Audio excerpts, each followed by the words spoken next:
So now, as we have discussed, there are three states of matter: solid state, liquid state and gaseous state.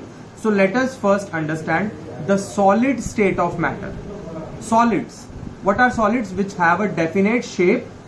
Okay, like if I talk about this pencil, if I talk about this book, they have a definite shape.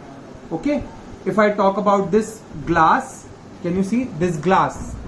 It has a particular shape. Okay, so these are solids. So let us learn the properties of solids. So the first property, they have definite shape and distinct boundaries. Means they have a definite shape, they have a fixed shape and distinct boundaries. For example, if I talk about this glass, if I talk about the glass, you can see the glass is having a particular shape and there are fixed boundaries. Means that glass is not extending against these walls. Okay, so now why the solids have a definite shape? It is due to the small interparticular spaces or distance. If we see the solid, can you see there is a very little space between the different particles? There are very little or less space between the particles of solid. Okay, so that is why they are having a fixed shape.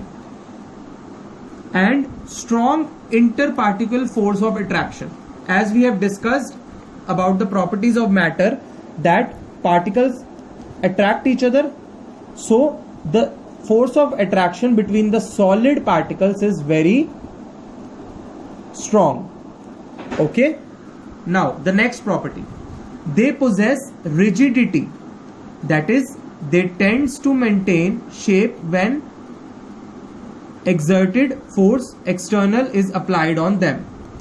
Like rigidity means they are solids, they are incompressible.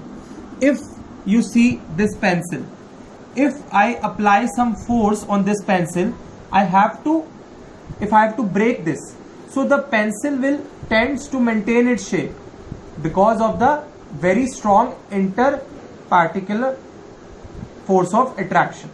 Okay, so this is because of the strong interparticle force of attraction. Okay, so they are rigid means solids, they try to maintain their shape, incompressible. Okay, but if we have a look at this sponge, what do you call it? A solid or what? Because it can be compressed. See, I can compress it, it can change its shape, but in the sponge there are tiny pores present in which air is trapped, but still the sponge is a solid. Okay, now next property of solids is they have a definite volume, generally incompressible. Means they have a fixed volume. If I talk about this glass, when I fill this glass up to this, the glass will be filled with water, so that is the particular volume of this glass. So solids have a fixed volume and they are generally incompressible. Got it?